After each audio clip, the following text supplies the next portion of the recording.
নমস্কাৰ welcome to wizard educational institute আমি আজি এটা খুব গুৰুত্বপূৰ্ণ টপিক আলোচনা কৰিবলৈ লৈছো এই টপিকটো হৈছে কালি দিনটো অৰ্থাৎ 11/12/2024 অৰ্থাৎ 11 ডিসেম্বৰ 2024 তাৰিখে অসম চৰকাৰৰ কেবিনেটত এটা সিদ্ধান্ত লোৱা হৈছিল আৰু এই সিদ্ধান্তটো আছিল যে যদি কোনো ব্যক্তি যি 16 বছৰতকৈ অধিক বয়স তেওঁ যদি অসমত আধাৰ কাৰ্ডৰ কাৰণে এপ্লাই কৰিব বিচাৰে তেন্তে তেওঁ NRC application number submit কৰিব লাগিব এতিয়া আমাৰ এইখিনিতে আমি জানিব লাগিব NRC কি আৰু আধাৰ কি আধাৰ কাৰ্ড ঠিক আছে আধাৰ কাৰ্ড হৈছে আমাৰ দেশত হেতিকৈ এটা ব্যৱস্থা কৰা হৈছিল 2016 চনৰ পিছত one nation one identity card অৰ্থাৎ গোটেই ভাৰতৰ সকলো ব্যক্তিৰ কাৰণে এটাই আইডেন্টি কাৰ্ড হ'ব হেতু হ'ব আধাৰ কাৰ্ড मेरा आधार मोर आधार मोर परिचय मेरा आधार मेरा पहचान হয় নে তার ট্যাগলাইন আছিল मेरा आधार मेरा पहचान অর্থাৎ মোর আধার মোর পরিচয় অর্থাৎ আধার কার্ড কি হয় UIDAI অর্থাৎ ইউনিক আইডেন্টিফিকেশন অথৰিটি অফ ইন্ডিয়াই যেটো 2016 চনত প্ৰতিষ্ঠা কৰা হৈছিল কেন্দ্ৰীয় চৰকাৰৰ দ্বাৰা এই সংস্থাটোৱে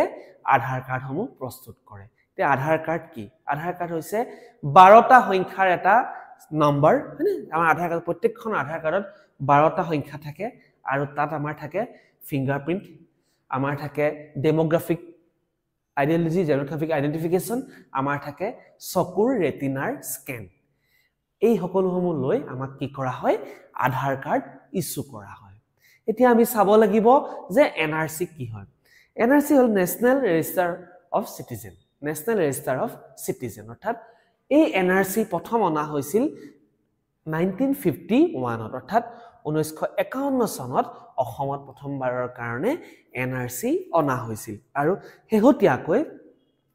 2019 চনত সুপ্ৰিম কোৰ্ট অফ ইন্ডিয়া অৰ্থাৎ উচ্চতম ন্যায়ালয়ৰ তত্ত্বাৱধানত অসমত পুনৰ NRC আপডেট কৰা হৈছিল আৰু সেই NRC কাম আৰম্ভ হৈছিল 2013 আৰু 14 বৰ্ষৰ পৰা এটা কথাটো হল আমি যদি চাও যে এই সিদ্ধান্তটো যে চৰকাৰে লব লগা হল যে 16 বছৰতকৈ অধিক যিসকল বয়সৰ ব্যক্তি আছে তেওঁলোকে যদি আধাৰ কাৰ্ড এপ্লাই কৰিব বিচাৰে তেওঁলোকে কিয় তেওঁলোকৰ NRC এপ্লিকেশন নাম্বাৰ সাবমিট কৰিব লাগিব এই ক্ষেত্ৰত অসম চৰকাৰৰ মুখ্যমন্ত্ৰী মাননীয় ডক্টৰ হিমন্ত বিশ্ব শৰ্মা ডাঙৰীয়াই এখন সংবাদমেলত কৈছিল যেটো আছিল ডেটটো আছিল 7 ছেপ্টেম্বৰ 2024 7 ছেপ্টেম্বৰত এটা সংবাদমেলত কেইটামান পৰিসংখ্যা দাঙি ধৰিছিল সেই পৰিসংখ্যাকিটাৰ মতে যে অসমৰ 4খন জিলাত মুঠ জনসংখ্যাতকৈ আধাৰ কাৰ্ড হোল্ডাৰ অৰ্থাৎ আধাৰ কাৰ্ড থকা ব্যক্তিৰ সংখ্যা বেছি কেনেকৈ হ'ব পাৰে আমি যদি চাও সেই পৰিসংখ্যা মতে আমাৰ 4খন জিলা হৈছে প্ৰথমখন হৈছে আমাৰ বৰপেটা আৰু বৰপেটা জিলাত আধাৰ কাৰ্ডৰ সংখ্যা হৈছে 103.74% কিমান হয় 103.74% নেক্সট আহিলে আমাৰ ধুবুৰী জিলাৰ পৰিসংখ্যাই আমাক কয় যে ইয়াতো 103.48% ইয়াৰ পিছত আহিলে আমাৰ নগাঁও ডিস্ট্ৰিক্টত 101.86% আৰু নেক্সট আহিলে মৰিগাঁও জিলা আৰু মৰিগাঁও জিলাত 101.76% বেছি ওলাইছে অৰ্থাৎ এই কথাই কি প্ৰমাণ কৰে যে বহু সংখ্যক অবৈধ লোকে যিসকল অবৈধভাৱে আহিছিল বাংলাদেশৰ পৰা তেওঁলোকে কি কৰিছে ইয়াত নাগৰিকত্ব লাভ তেওঁলোকে ইয়াত আধাৰ কাৰ্ড সংগ্ৰহ কৰিছে এতিয়া কথাটো হল যে আধাৰ কাৰ্ডে আমাক নাগৰিকত্বৰ প্ৰমাণপত্ৰ হয় নে নিশ্চয় নহয় কাৰণ আধাৰ কাৰ্ড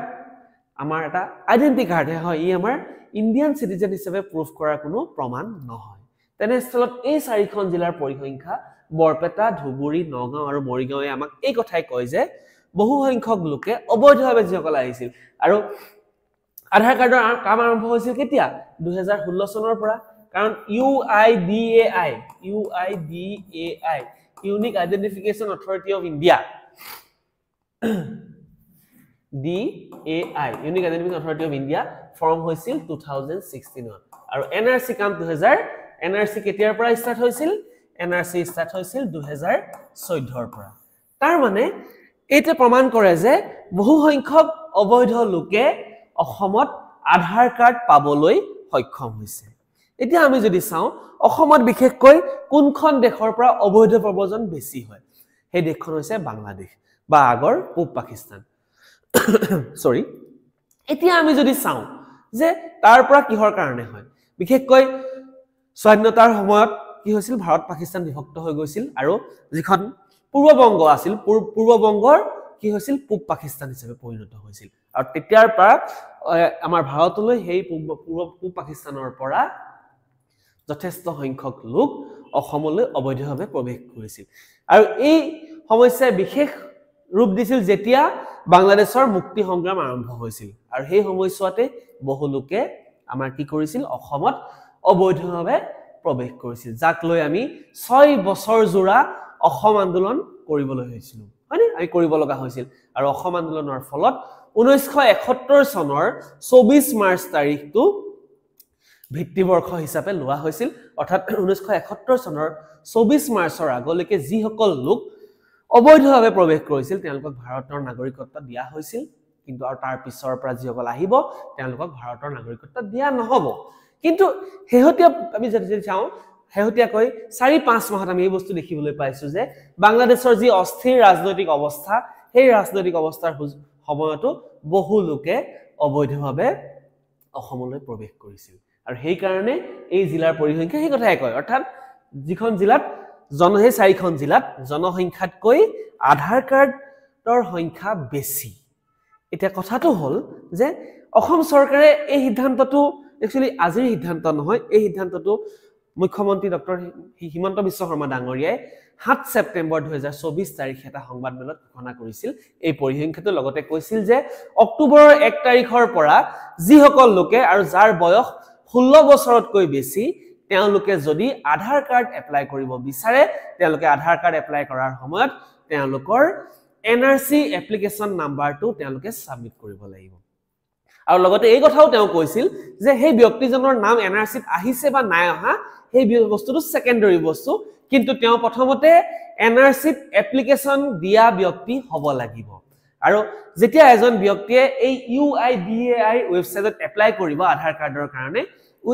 UIDAI যেটো সংস্থা আছে সেই সংস্থাই এই ফৰ্মখন কলৈ পঠাই দিব অসম চৰকাৰৰ হাতলৈ পঠাই দিব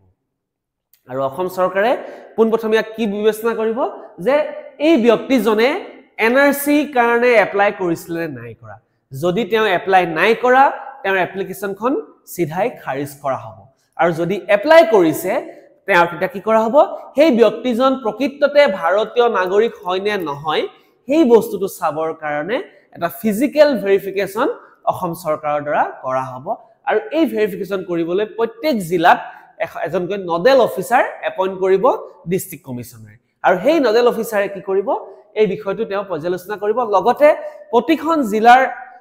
জিলাৰ পৰা তেওঁ এপ্লাই কৰিব সেই জিলাখনৰ পৰা এখন নো অবজেকশন সাৰ্টিফিকেট তেওঁ ল'ব লাগিব এতিয়া সেই নো অবজেকশন সাৰ্টিফিকেটখন ল'বলৈ হলেও তেওঁ যথেষ্ট সমস্যাৰ সন্মুখীন হ'ব কেনেকৈ আমি যদি চাওঁ তেওঁ বিভিন্ন প্ৰশ্ন সোধা হ'ব তেওঁ কিয় এপ্লাই কৰা নাছিল বা কি কাৰণে তেওঁ ঢেউটেকৈ এপ্লাই কৰিছে হয় এতিয়াও বহুত সংখ্যক ব্যক্তি আছে যিসকলে আধাৰ কাৰ্ড নাই পোৱা আমি যদি চাওঁ প্ৰায় 9.5 লাখ টাইপছৰ মানুহে অসমত এতিয়ালৈকে আধাৰ কাৰ্ড পোৱা নাই কাৰণ যিসকল কাম কৰা মানুহ তেওঁলোকৰ বহুতৰে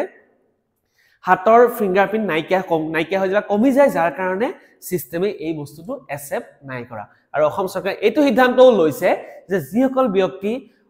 তেওঁলোকে আধাৰ কাৰ্ড পোৱা নাই চাহ বাগানৰ ব্যক্তিসকল তেওঁলোকৰ কাৰণে বিশেষ এসঅপি ব্যৱস্থা কৰা হ'ব আৰু এসঅপিৰ মতে বা ষ্টেণ্ডাৰ্ড অপাৰেটিং প্ৰটোকল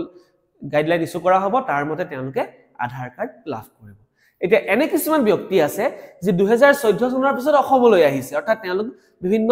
চাকৰিক বিচাৰি তেওঁলোক আছে চাকৰি কৰিছে বিজনেছৰ খাতিৰত তেওঁলোকে অসমলৈ আহিছে বিশেষকৈ আমি যদি চাওঁ উত্তৰ প্ৰদেশ বিহাৰ হক মহাৰাষ্ট্ৰ গুজৰাট এই অঞ্চলৰ পৰা বহুত ব্যক্তি আহি অসমত চাকৰি কৰি আছে সেই ব্যক্তিসকলৰ কেতিয়াও এনআৰসি এপ্লিকেশন নাম্বাৰ নাথাকে কাৰণ এনআৰসি হৈছিল অসমৰ কাৰণে আৰু তেওঁলোকে যেটো অসমৰ কাৰণে নাই হোৱা হৈছিল গতিকে তেওঁলোকে বাকি ৰাজ্যৰ কাৰণে হোৱা নাছিলে তেওঁলোকে এনআৰসি তেওঁলোকৰ এপ্লিকেশন নাম্বাৰ নাথাকে আৰু সেই সকল ব্যক্তিৰ কাৰণে অৰ্থাৎ যিসকল জীৱিকাধাৰী ব্যক্তি অসমৰ বাহিৰৰ পৰা অসমত কাম কৰি আছে তেওঁলোকৰ কাৰণেও সেপাৰেট গাইডলাইন ইস্যু কৰা হৈছে আৰু এই সিদ্ধান্তটো কাৰ্যকৰী কৰা হৈছিল 1 অক্টোবৰ 2024 চনৰ পিছৰ পৰা এতিয়া আমি যদি চাওঁ এই ব্যৱস্থা গ্ৰহণ কৰাৰ ফলত অসম কেনেধৰণে উপকৃত হ'ব আমি জানো যে যেতিয়া এই ব্যৱস্থা গ্ৰহণ কৰা হ'ব যিসকল ব্যক্তিৰ নাম এনআৰসি এপ্লিকেশন লিষ্টত নাই তথা তেওঁলোকে এনআৰসি এপ্লিকেশন কৰা নাই তেওঁলোকে অসমত আধাৰ কাৰ্ড লাভ কৰিব নোৱাৰে এতিয়া আমাৰ এটা প্ৰশ্ন হয় যে সিটিজেনশিপ বিষয়টো সেন্ট্ৰেল গভৰ্ণমেন্টৰ তেনেস্থলত অসম চৰকাৰে কেনেকৈ এনেকুৱা এটা সিদ্ধান্ত ল'ব পাৰিলে এই ক্ষেত্ৰত আমি যদি চাওঁ অসম চৰকাৰৰ ফালৰ পৰা ভাৰত চৰকাৰলৈ এটা ৰিকুৱেষ্ট পঠোৱা হৈছিল যে অসমত যদি যিসকল ব্যক্তিয়ে এনআৰসি নতুনকৈ তেওঁলোকে আধাৰ কাৰ্ড এপ্লাই কৰিব বিচাৰিছে তেওঁলোকে এনআৰসি এপ্লিকেশন নাম্বাৰ থকাটো ম্যান্ডেটৰী অৰ্থাৎ যদি তেওঁ এনআৰসি এপ্লিকেশন কৰিছে আৰু যিসকলৰ বয়স 16 বছৰ বেছি তেওঁলোকেহে অসমত আধাৰ কাৰ্ড লাভ কৰিব আৰু যদি এনেকুৱা হয় যে যিসকল সৰু ল'ৰা ছোৱালী যিসকলৰ মাক দেউতাক বা ককা আইতাকৰ নাম এনআৰসিত আছে তেওঁলোকৰ কাৰণে বিশেষ একো অসুবিধা নহয় অসম চৰকাৰৰ এই সিদ্ধান্তৰ ফলত অসমত কি হ'ব কোনো অবৈধ লোকে আধাৰ কাৰ্ড লাভ কৰিব নোৱাৰে এতিয়া আমি যদি চাওঁ এই পৰিসংখ্যাটোৱে কি প্ৰমাণ কৰে যে অবৈধ লোক সোমাই গ'ল আৰু অবৈধ লোকক এতিয়া কি কৰিব লাগে বহিষ্কাৰ কৰিব লাগে কাৰণ আমি অসম চুক্তিৰ মতে আমি যেটো অসম চুক্তিৰ যেটো 6 নং দফা সেই 6 নং দফাটো অসম চৰকাৰে কাৰ্যকৰী কৰাৰ ব্যৱস্থা কৰিছে আৰু ফলশ্ৰুতিত অসমত অসমীয়াসকল আৰু বেছি সুৰক্ষিত হ'ব বুলি আশা কৰা হৈছে ধন্যবাদ